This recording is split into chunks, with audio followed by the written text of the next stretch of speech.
the immigration scene. Massive influx of migrants. Could it be a sin? People who are scared, who are desperate. By the immigration man. The reality is there's just too many people. Know if you can. My message is this: Let me do not just show up at the border. Let me in. Immigration man. Can I cross the line and break? I can stay another day. Let me in.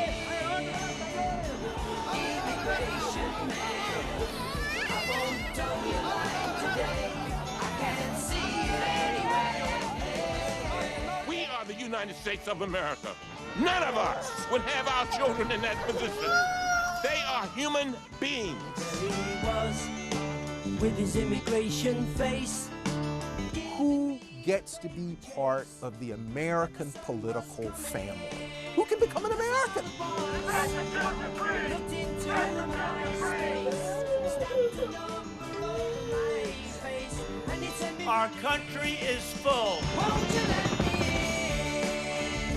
in? Immigration man, can I cross the line and break? I can't How can anyone be anti-immigrant? We are all immigrants. with my immigration form. It's big enough to keep me warm. The glory of America is the melting pot. So go where you will, as long as you think you can. You better watch out for the man. Anywhere you're going, come on, let me in. Immigration man, can I cross the line and break? Take your fingers from the tray, let me in. The dreams that unfold here, well, those are what make America soar. People willing to risk everything for the dream of freedom. We are and always will be a nation of immigrants. I'm Fareed Zakaria. Welcome to a special hour on immigration. A major surge of border crossings, That number could double in the coming days. reaching emergency levels. It's no longer just a partisan talking point or a hyperbolic claim on Fox News. The number of people arriving from other parts of the world have been staggering. The country has been facing a surge of migration, the likes of which has never been seen. Streams of people every day, every hour. A record 2.4 million migrants were apprehended at the border last fiscal year. That shattered the record set the previous year and nearly equaled the total population of Chicago. And the clock is ticking. And officials on the border are sounding the alarm. Hundreds have been arriving every day to some border cities. Sometimes tens of thousands of migrants in a single month. All of our shelters are already at capacity. Homeless shelters have been overwhelmed. This is not even about politics, it's about humanity. Families have been sleeping on the streets. We have hundreds and hundreds, and that's not the way we want to treat people. No just to big migrations, but they have never gone through anything like this. The numbers of the border went down in recent weeks after more restrictive. The future is still very uncertain. It's a perfect storm of a system that just is ultimately breaking. Why is this happening now? It's a unique moment in the history of the pandemic and climate change, with its brutal storms, droughts, and disease, led to economic meltdowns, political unrest, and a perfect storm of migration. We have a planet. More people moving to more places than ever before in the history of the world. Cuban migration to the United States nearly 500% in a single year. Over 11%. Major political upheaval continues to roil the nation. Over 7 million people have fled Venezuela to the U.S. and other countries.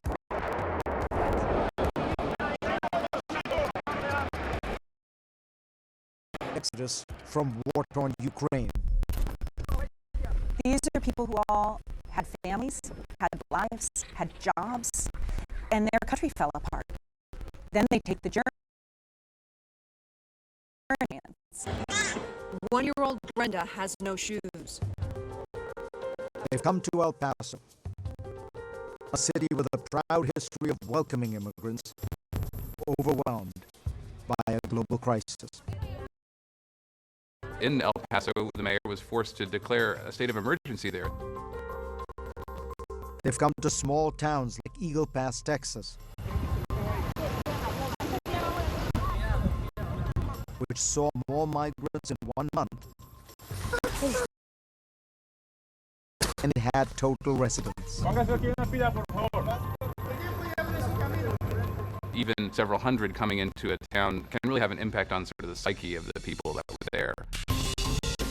Border turmoil, impact on border politics. A shocking twist came out of the border region. Zapata County in Texas had not voted Republican for president since the 1920s. Good luck to you. Thank you so much. How you doing? Mitt Romney lost there by 6 points. For the first time in 100 years. Some blue went to red. But Donald Trump won in 2020 President Trump cared about the border by 5. County after county, voters have moved 4 points away from the Democrats all along the Texas border. Communities like Lee, Valadero, Jim Wells, Weaver flip from blue to red. The fact that we're even talking about South Texas as a competitive area of the state of Texas is a real shift. It's a trend we've seen repeatedly all over the world. Anger over immigration leads to hard right populist power. Back in 2015, Europe witnessed its largest refugee crisis since the end of World War II, triggered by the brutal civil war in Syria. European nations took in millions. It was courageous humanitarian action, but it sparked a major political backlash. The British people have spoken, and the answer is we're out. The UK officially leaves the European Union alone. We got our country back. There was Brexit in Great Britain. She is anti-immigration and has been an admirer of Vladimir Putin's. And Marine Le Pen with growing tallies in France. Meloni started her political in a neo-fascist party.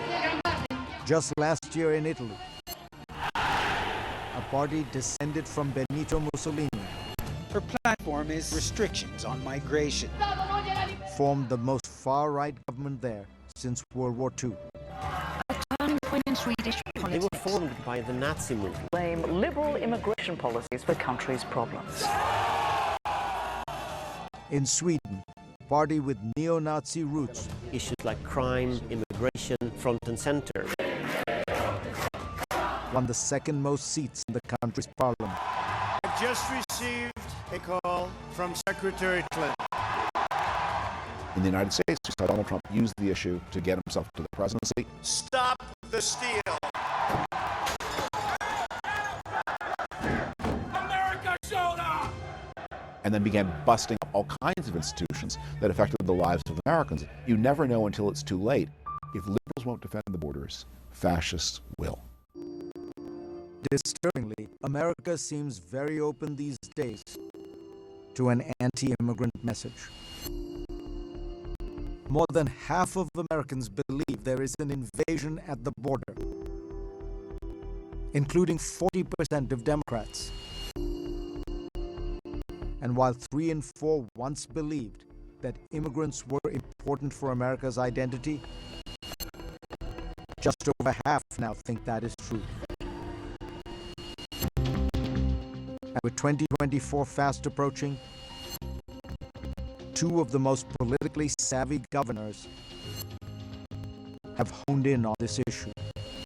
We're dealing with smugglers, cartels. The Biden administration is doing nothing. It is unprecedented and it's dangerous. In Texas, Governor Greg Abbott launched Operation Lone Star. He's arrested thousands of migrants for criminal trespassing, as if to gird his state for a war. He's building a wall just like Trump did. We are building the border wall in the state of Texas. Governor Greg Abbott has been sending migrants in busloads. Then there was busing. Where will these migrants be spending the night? Thousands were dropped off with little warning. Even on the coldest Christmas Eve ever recorded in the nation's capital. If you look at what's going on at the southern border, it is a total disaster. But the governor who outperformed everyone with his political theater, the cartels are just eating our lunch, was Ron DeSantis of Florida. Aren't you glad to live in the free state of Florida?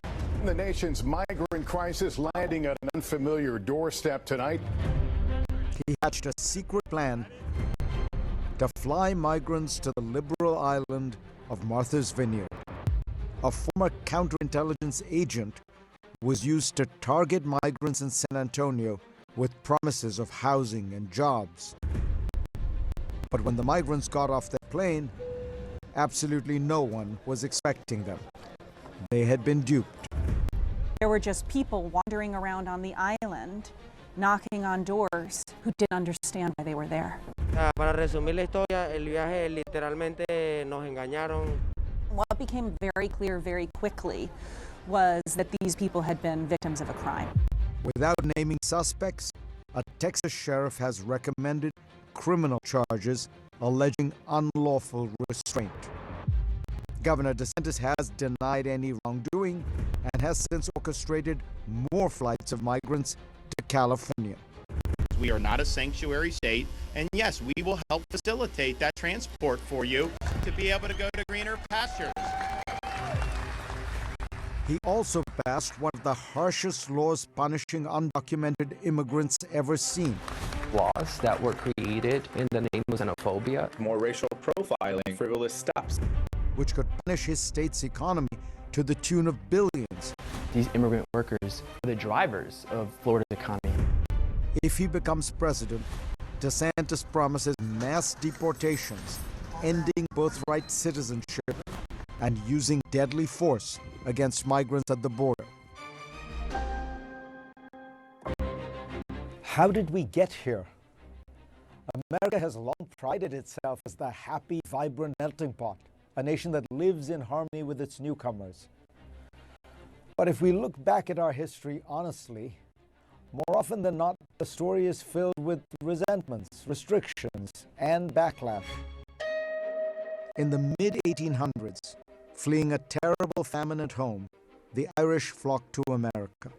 They found a new home and jobs, but their arrival also sparked the rise of the xenophobic Know-Nothing Party. It called for restrictions on immigration and even violence, electing 100 congressmen, 8 governors, and a presidential candidate. The fact of the matter is, what is happening now has a long lineage. America accepted Chinese workers so that it could build out the West. That led to another violent backlash, and the Chinese Exclusion Act, which restricted a nation from America's shore. But the ugliest crusade against immigrants happened in the 1920s. A huge wave of immigrants was landing in America, the largest this country has ever seen. 100,000 people a month arriving at Ellis Island. Italians, Hungarians, Russians. You have the so-called good white Europeans, Great Britain, France, Scandinavian countries. Those are the real whites, the good whites. But then you have these Jews from Eastern Europe, and you have the Italians from Italy, Southern Europe.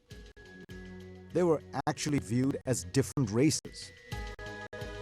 In the 19th century, Hungarians are a race, Czechoslovakians are a race, Jews are a race, Irish are a race. They were whitish. There's a certain skepticism about them. They're viewed as lesser. The new immigrants crowded into the tenements of New York's Lower East Side. Exotic food carts lined the sidewalks. Throngs of barefoot children played in the streets. Many of the nationalities gather together in settlements of their own.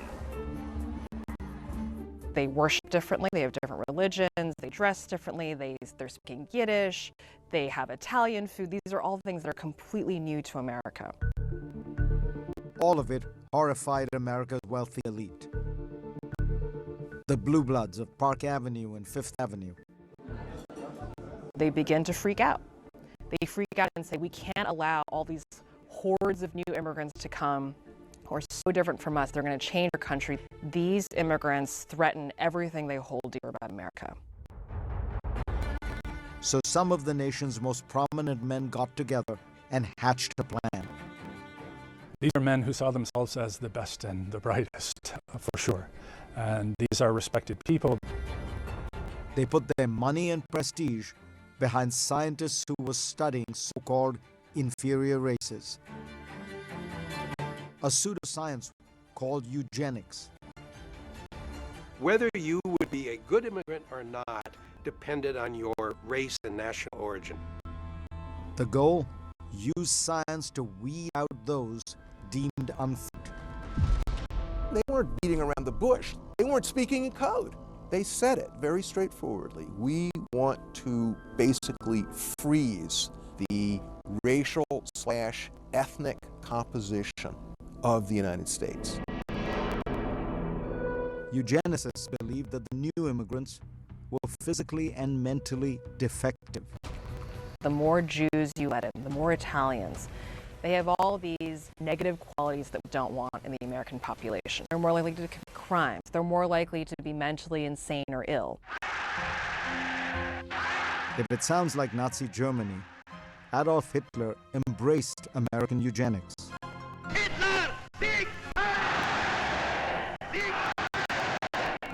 Adolf Hitler had some real praise for the United States.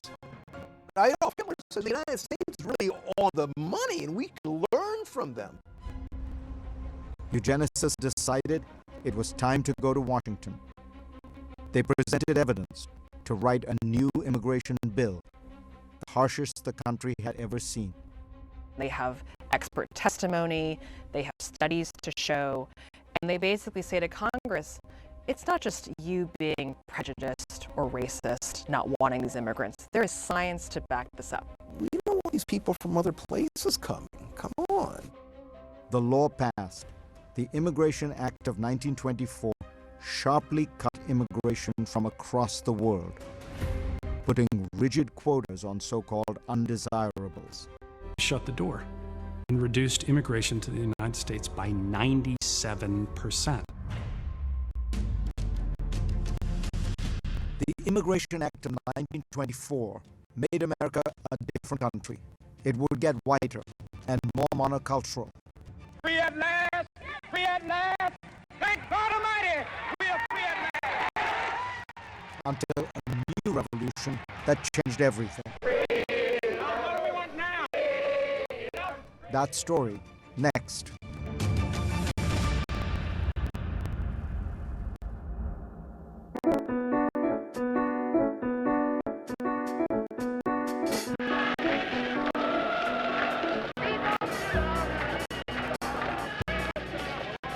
The year was 1965. Freedom and racial equality were on the march.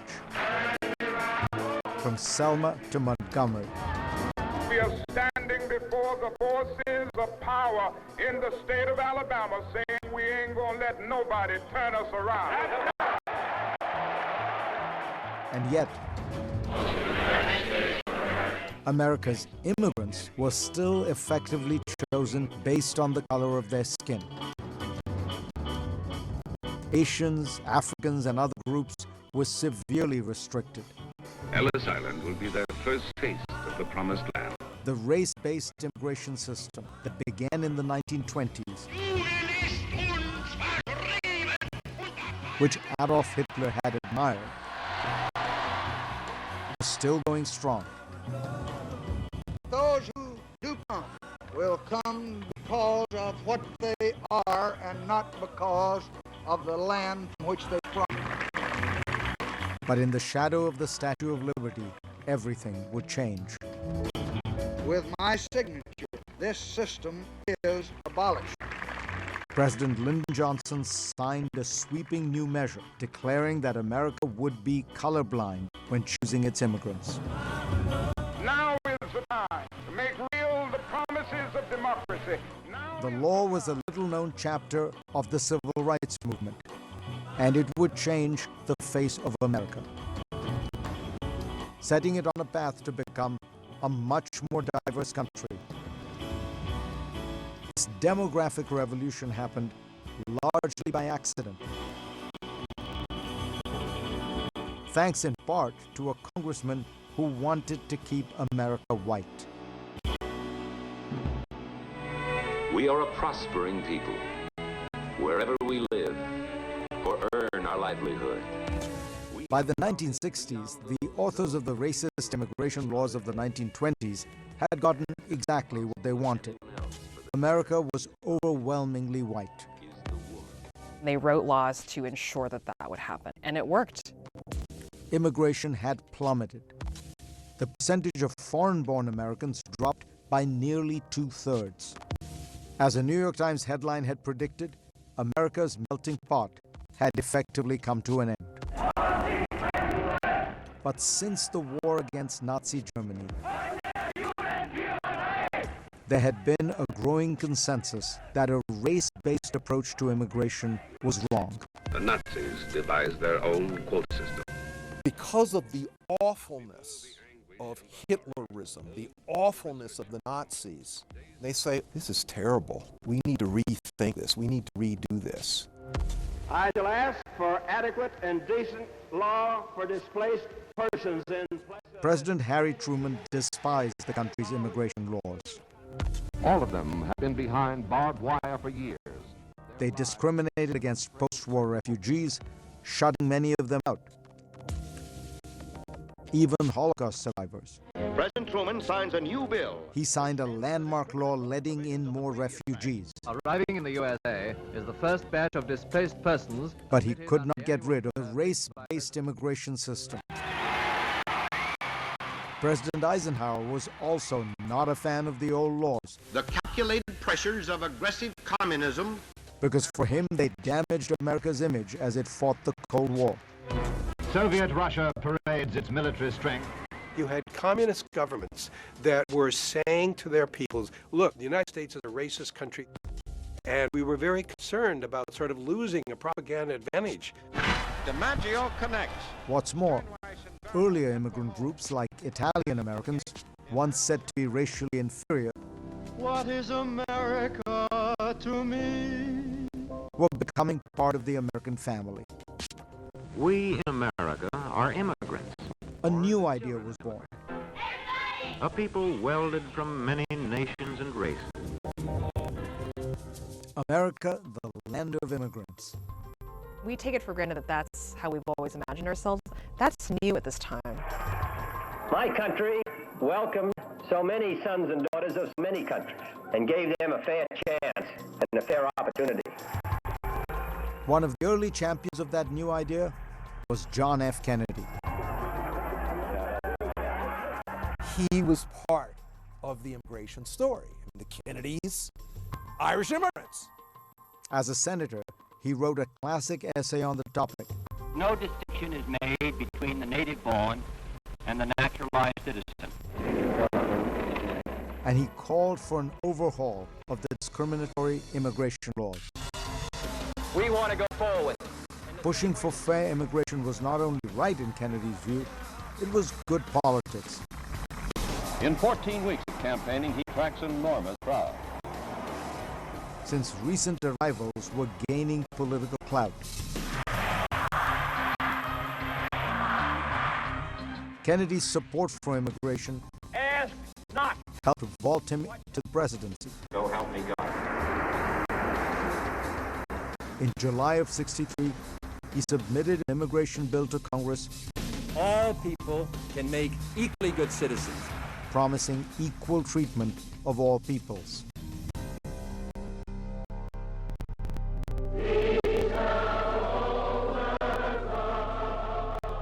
Just a few weeks later, thousands marched on Washington. Free at last!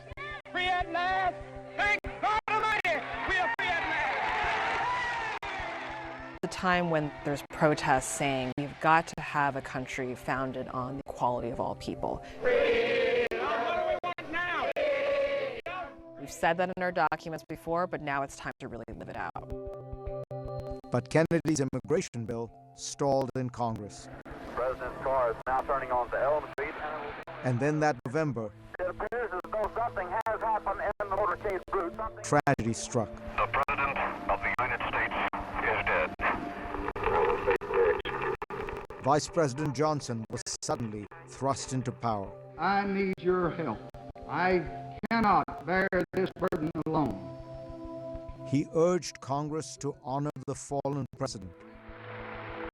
No memorial oration or eulogy could more eloquently honor President Kennedy's memory than the earliest possible passage of the Civil Rights Bill for which he fought so long. I urge every American to join in this effort. Congress responded, All men are created equal. passing the Civil Rights Act, The most sweeping civil rights bill ever to be written into the law. the Voting Rights Act, Today is a triumph for freedom. Medicare and Medicaid, A nation that was built by the immigrants of all lands. immigration was next on the agenda. We should not be asking, in what country were you born? But the president faced a big obstacle. Congressman Michael Feehan of Ohio. Our subcommittee held executive hearings this morning. Feehan was a conservative Democrat who led the House's main immigration committee. Where's my immigration bill, goddammit? When are we going to get a bill out? Our friend Feehan is still sitting on it. He was a staunch defender of the old quotas, determined to preserve America's whiteness. Now been misinterpreted. Southern segregationists like Strom Thurmond joined him, and other opponents of the bill warned of impending doom. There would be, quote, unlimited Orientals and Negroes, they feared, quote, hordes of Congolese cannibals, a Trojan horse at our gate. The voice of the people was heard in the land. But thanks to Johnson's legendary political skills, An overwhelming mandate is handed to Lyndon Baines Johnson. and the landslide election of 1964, Ours is a time of change. the president had the votes in Congress. Now, under the monument which has welcomed so many to our shore, On October 3rd, 1965, those who seek refuge here in America will find it. the president signed the Immigration and Nationality Act. Every nation now had an equal shot at sending its best. The president and his allies did not expect the law to actually bring in a lot more immigrants. This bill that we will sign today is not a revolutionary bill. Congressman Feehan actually believed that America would stay white. He had negotiated a big concession in the bill to give family ties more weight. People pledge proud dedication to their chosen land. He assumed that that would benefit white Europeans since they already had relatives in America. Congratulations. Nice time. But he would be proven very wrong. Immigrants arriving after 1965 were over 75% non-European, Raise your right hand. coming from places like Asia and Latin America. They relied heavily on the family unification measures to bring in their clan. The very measures that Congressman Feehan had pushed for. Thanks to the 1965 Act, America today is on its way to becoming a majority non-white country by 2045.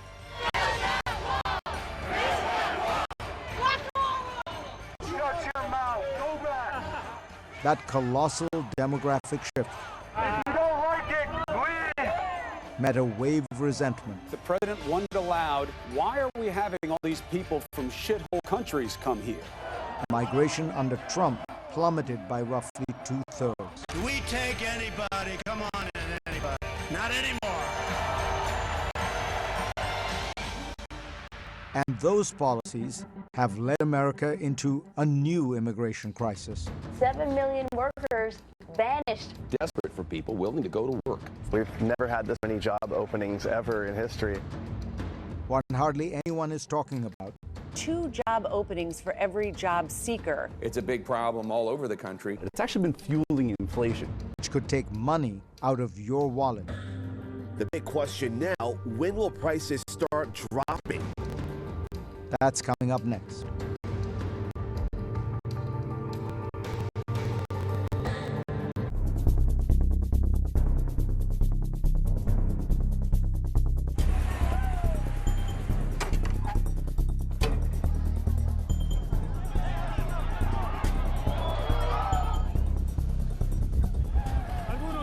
Populist conservatives are right. America is facing an immigration crisis. We are going to build a wall.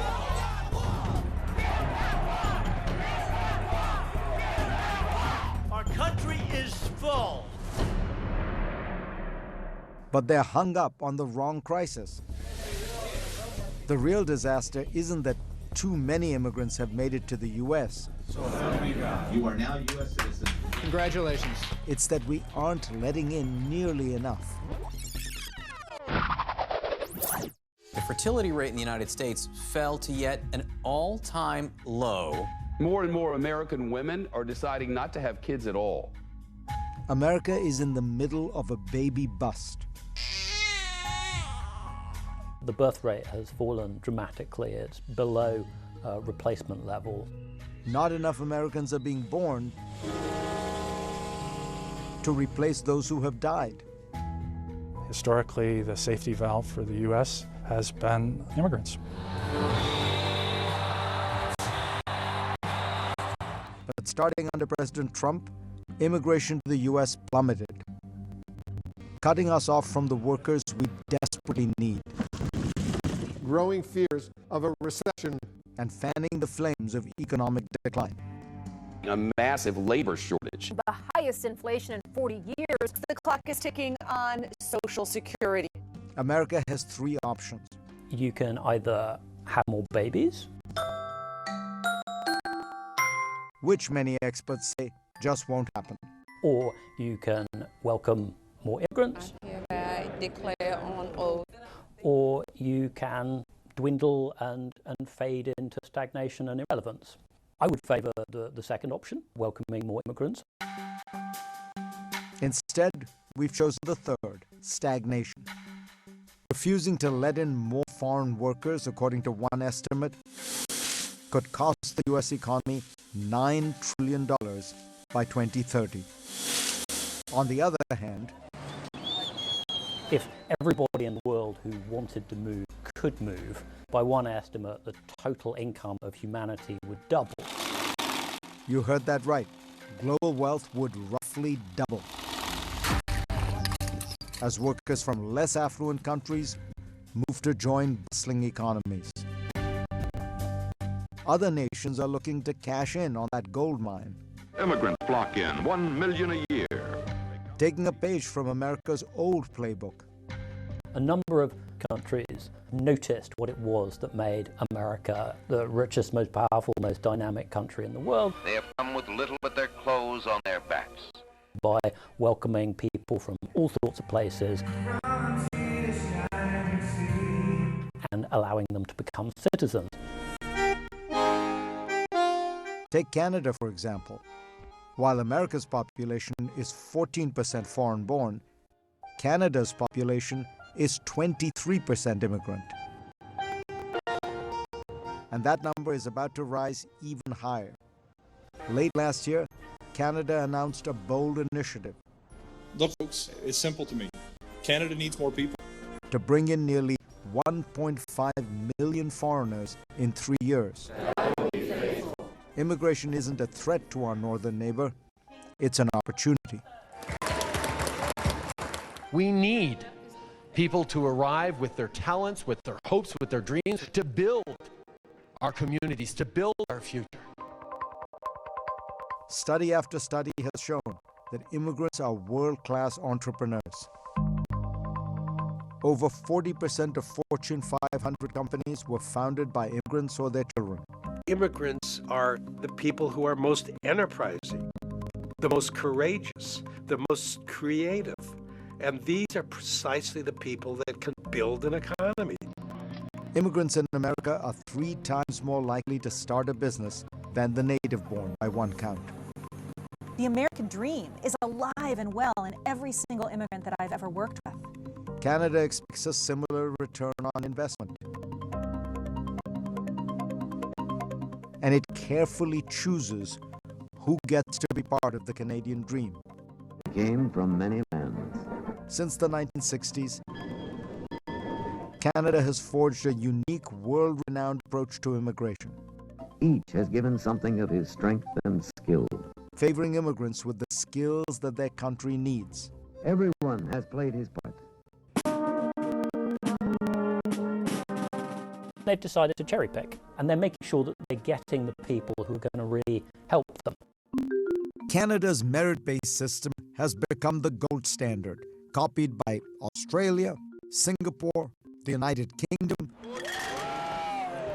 and now Germany, mired in its own labor shortage. Around 2 million workers are needed across multiple industries.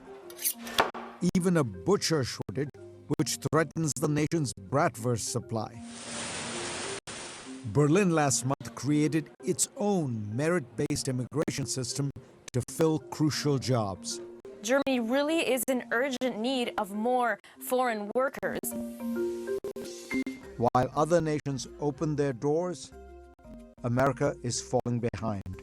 Other countries are going to be better than us someday because we aren't allowing the best to come here anymore. Canada admitted over 250,000 skilled migrants and their families in 2021. The U.S. lets in only 85,000 highly skilled workers per year, despite having 8 times the population of Canada. The lucky few coming to America are just that, lucky and few. Skilled worker visas are so rare these days, they are awarded by a lottery. How can we drive home the point that this system is completely bonkers? What if we add a lottery on top of it? That just makes everyone understand this is capricious, arbitrary. The lottery is a symbol, but it's not a symbol of opportunity, it's a symbol of whimsicality. Tech giants shed jobs at a rapid clip. What's more, even winning the immigration lottery. Historic layoffs at Twitter, Meta, Lyft, and Amazon is no guarantee that someone will stay in America. More than 200,000 tech jobs have been lost since the start of last year. When massive layoffs hit Silicon Valley in recent months, they likely included thousands of talented immigrants on temporary work visas. They were forced to find a new job in just 60 days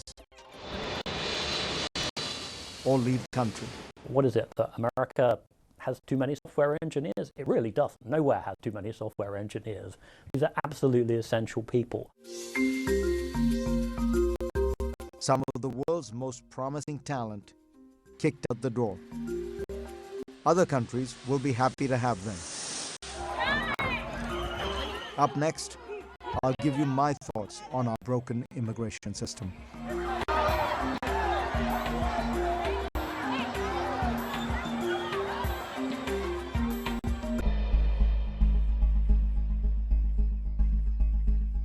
And now some concluding thoughts on immigration. 10 years ago, the last serious effort to fix America's broken immigration system collapsed. In April 2013, a bipartisan group of senators, the so-called Gang of Eight, tried to push forward a package that included the usual sensible reforms that have been talked about for years. It included more border protections and sanctions against employing undocumented workers in the future, combined with the path to citizenship for currently undocumented workers. This debate goes to the heart of who we are as Americans. 6 years earlier, an even more ambitious and sensible reform effort, spearheaded by Senators Orrin Hatch and Edward Kennedy and endorsed by President George W. Bush, also collapsed. The logjam on immigration is one of the most tangible results of our current polarized political climate. Even those who supported these efforts in the past, like Senator Marco Rubio, today distance themselves from any such policy proposals. None of this will change until one central reality changes. America's current immigration system is broken. The border is in turmoil. Millions of people are gaming the system. Unless this stops and a system of laws and rules is established and followed, Americans will not support immigration reform. The uncontrolled waves of migration hitting the southern border are making a mockery of the idea behind political asylum. In the wake of the Holocaust, after 1945, several countries around the world announced that if people had legitimate fears that they would be killed because of their ethnicity, religion, or other such factors, they could apply for asylum status. It was clearly meant for extreme circumstances of persecution of individuals. Now, however, millions of people come to the border of the United States, and by the way, the same is happening in Europe, and they all claim asylum. Although some of them might genuinely be victims of targeted persecution, many appear to be economic migrants fleeing poverty and disease who are understandably searching for a better life. Some are victims of violence and gang warfare, but that is not what asylum status was meant to cover. After all, the same was surely true of earlier waves of migrants from, say, southern Italy or Ireland. Today, there seems to be no real difference between most asylum seekers and simple economic migrants. I don't blame the would-be immigrants. For people seeking to come to the United States or France or Italy, they are making a rational decision that claiming asylum gives them the strongest possible chance to stay. And while their cases are being adjudicated, they can often slip into the country and begin working anyway. Documents ready. This is not the only part of the immigration system that is failing. The bureaucracy devoted to it is understaffed and overworked. President Donald Trump deliberately jammed it up even more, to the point that routine business visa applications from countries such as India can take months and months. Some students cannot enter the United States even after getting admission and full scholarships. President Biden deserves credit. He's trying to fix things. He's expanded an existing parole program to include Cuba, Haiti, and Nicaragua, in addition to Venezuela. He's been criticized from both the left and the right, and in this particular case at least, it's a sign that he's doing something right.